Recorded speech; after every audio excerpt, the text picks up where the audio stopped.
In a small riverside village, surrounded by golden rice fields and the slow hum of cicadas, there lived a weaver named Asha.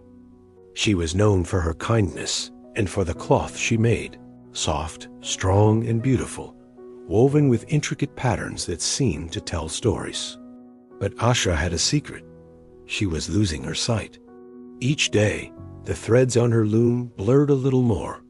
She could still see enough to work, but the doctor from the nearby town had told her gently, "One day, the colors will fade completely. You must prepare." Asha's heart ached. Weaving wasn't just her livelihood, it was her prayer, her way of speaking to the world without words. She wondered what her life would mean when she could no longer do it.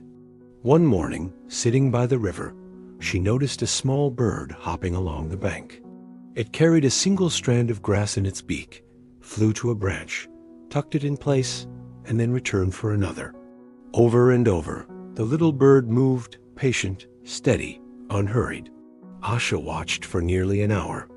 The nest was small, incomplete, yet she knew that given enough time, the bird would finish. That day, she made a decision. If she could no longer weave for the markets, she would weave for the future, for the children of the village. She began gathering the finest threads she could find. Cotton from the southern hills, silk from the far valleys, wool from the high mountains.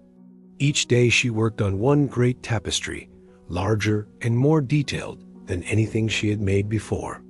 She didn't rush. Some days she wove only a few inches. Other days she rested. But she returned to the loom again and again, like the bird returning to its branch. The years passed. The tapestry grew, scenes of the village's river, the bamboo groves, the rice fields in harvest, the laughter of children, the glow of the setting sun. As her eyesight dimmed, she began to rely more on touch than vision, feeling the tension of the threads, trusting her memory of color and pattern. Finally, one late autumn, Asha's sight faded completely. She could no longer see the tapestry, but she could feel it, complete beneath her hands. She called the children of the village to her home.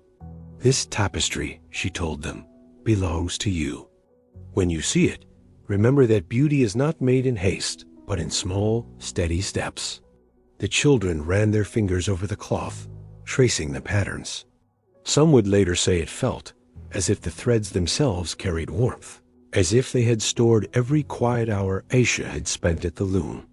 Years later, when Asha had passed and the tapestry hung in the village hall, people would gather to admire it.